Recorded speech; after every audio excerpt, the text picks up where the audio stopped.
Hi everyone, welcome back to my channel. My name's Erica. We are on block number 4 in our 2026 Sew With Me series.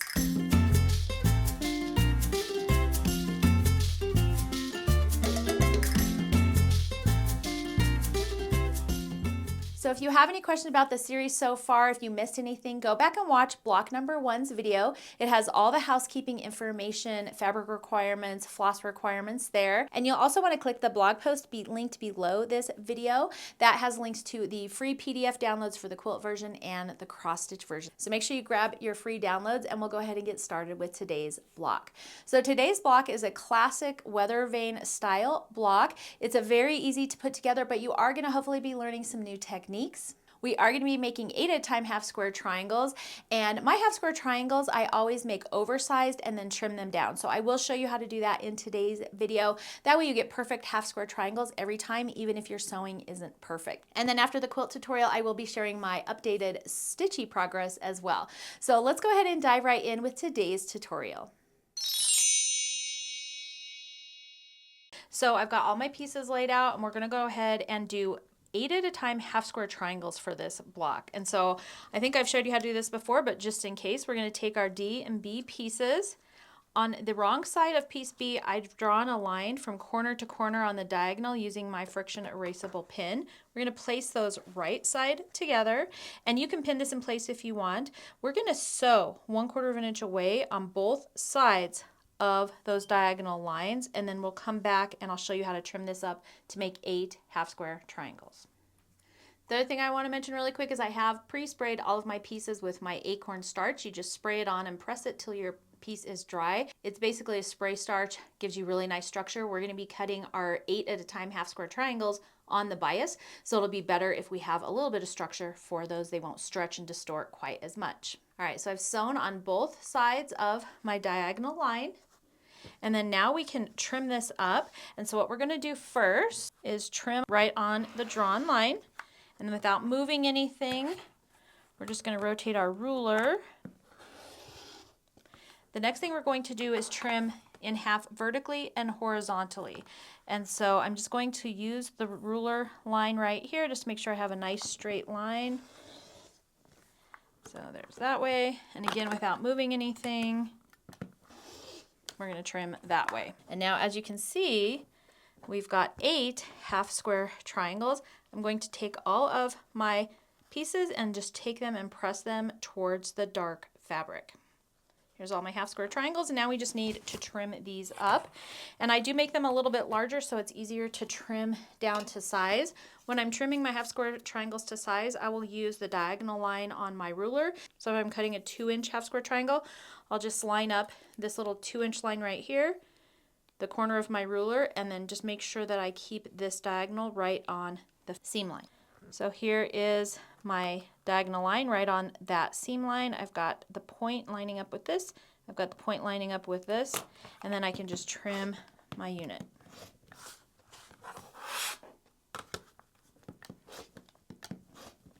And then we have a perfect little half square triangle, and I just need to trim up all of these.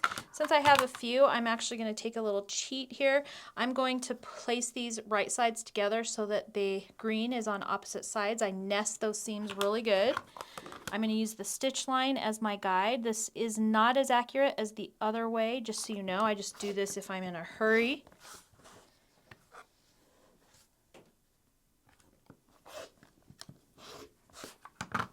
There you go.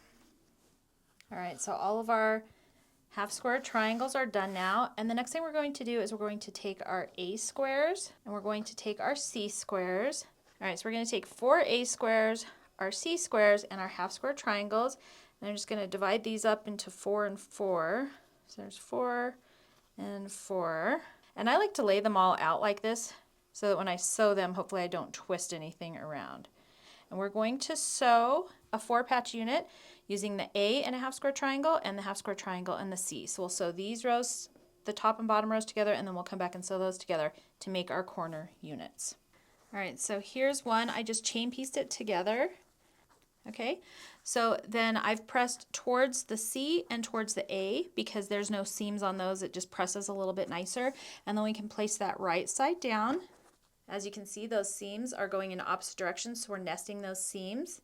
You can place a pin there just to keep them in place, and then just sew right along the edge using a 1/4 inch seam. And then here is our finished corner piece, and we're just going to trim this up. And there's our finished square. We just need to make 4 of these units. All right, so here's my 4 corners, and I just did a little bit of creative piecing because I used a directional print and I wanted all my houses facing up, so I just paid attention when I sewed the units together so that these would all be in the right place. All right, so we can set our corner units aside. The next thing we're going to do is take our E squares and the rest of our A squares, and we're going to just snowball the top corners of our E square. Now again, because I have directional print, I actually want my pieces to look like this. So I'm just going to pay attention when I add my squares to the corners, which way they're going. So I'll be adding them like that. Hopefully that makes sense. And what you're going to do is just take one of your A squares. I'm not going to do this on all mine because I have diagonal seam tape on my machine, but we're just going to draw a diagonal line from corner to corner on the wrong side of the square. We're going to place that on one of the top corners, stitch right along that line, and I actually stitch just a hair to the outside edge. That way when I flip my piece out, it takes care of some of the bulk from that thread, and I'll get a little bit more even of a piece. I'm going to sew on that line. I'll trim it, press it, and come back and add the other one. All right, and hopefully you can see right there, but I did just sew just a hair to the outside edge of that line. We're just going to trim 1/4 inch away.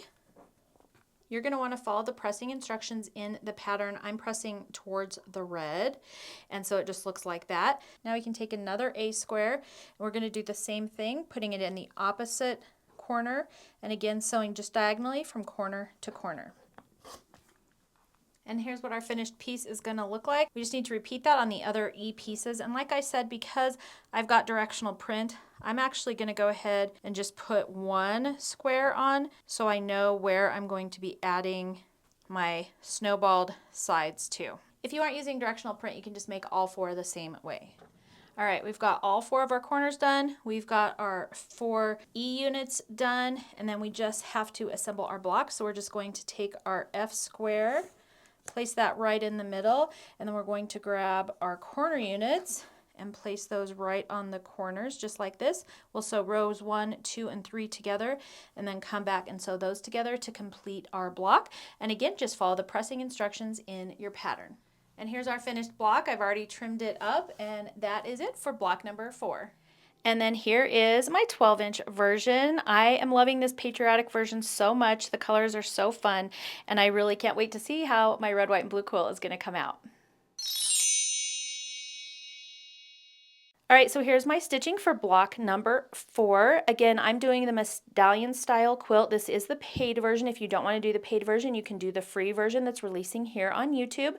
This one is finishing at 8 by 8. The free version matches the basic layout for the quilt that we're doing, and that one finishes at 6 by 6, provided you're stitching on the 14 count Ada. Mine is Witchell Beautiful Beige. I like this colorway. You could stitch on anything you wanted. You could even do this on a white, and you would just have to swap out the white floss for just a different color so it showed up. Also, you could do this in any colorway. I'm obviously doing red, white, and blue patriotic theme this year, but you could do this in any colorway you prefer. Anyway, here is my stitching progress for blocks 1 through 4.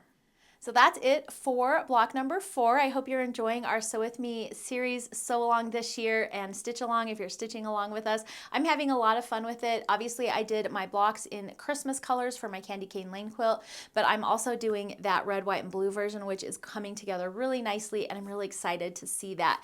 I also thought it would be fun this year to show the 2 different versions as I'm making them, because you can see how you take a pattern and then you can just turn it any color that you want just by swapping out some of those colors. So you could do this pattern in any color varieties that you want. You can make it completely scrappy as well. So either way, I hope you are enjoying our sew along and learning something new. Don't forget to join us in our Sew With Me group on Facebook. That way you can share your progress and see what other people are making. And then as always, please make sure to subscribe to my channel, hit the like button, and you can hit that notification bell so you don't miss out on any upcoming fun. Thank you so much for joining me today, and I will see you in the next video.